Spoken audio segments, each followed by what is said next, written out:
內地調控樓市初見成效，過半數嘅城市樓價都係比舊年下跌。而珠海就繼續出招，暫停為喺當地買樓嘅港澳居民辦理來往廣東同澳門嘅直通車牌。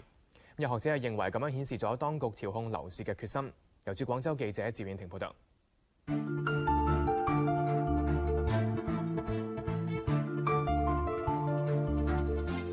五一黃金週傳統係內地樓市銷售旺季。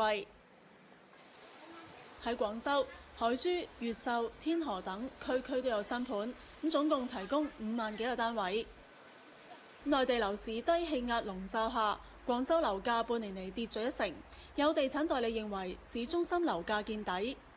下調當中當然係我哋睇到係主要係有外區咧或者郊區，咁啊中心區域嘅樓價基本上跌無可跌，甚至講係輕微上漲。除咗廣州，國家統計局3月嘅數據顯示，全國70個大城市中有38個樓價較舊年同期下跌。同澳門一閘之隔嘅珠海，繼限購同埋限價後，唔再准許喺當地買100萬人民幣房產嘅港澳居民申請粵澳直通車牌。唔少樓盤少咗張促銷黃牌，業界估計地方政府係向中央交代。對市場一個擺姿態或者係叫做交差嘅一種做法啦，對實際嘅市場嗰個交易，我諗影響唔大。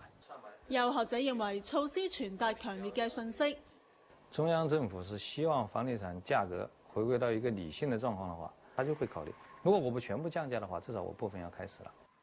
有地產發展商話，而家80%嘅買家都係有實際需要或者係首次置業嘅人，反映咧就算係少咗炒家，個市仍然撐得住，相信咧未來都唔需要打減價戰。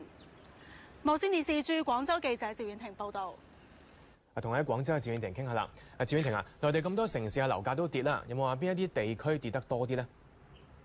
係啊，吳景俊嗱，樓市嘅走勢咧都幾分化㗎。東面嘅城市咧，好似北京、上海咁啦，跌幅都比較大。杭州咧更加1個月就跌咗4.6%，而西面嘅城市咧樓價就相對平穩得多啦。